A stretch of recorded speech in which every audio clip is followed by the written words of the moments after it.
Hello po, good morning po. Yan po ang aking anak na masipag pag inuutusan, pero pag walang mga kusa po yan. Yan po. Yan yan po siya.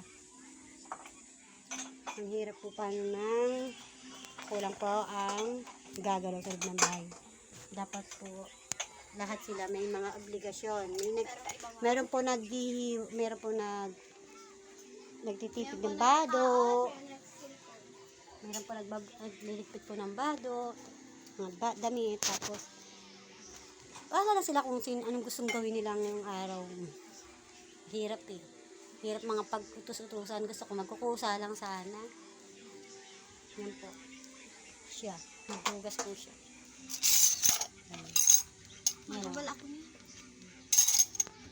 Yan po ang hugasan niya. Siya po ang aking bunso.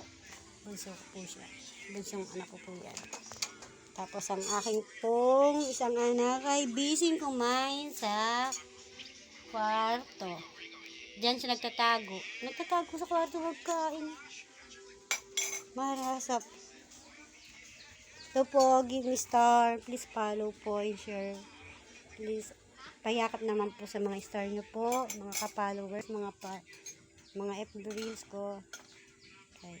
Bagong ligo pa lang po si Inday. Thank you po.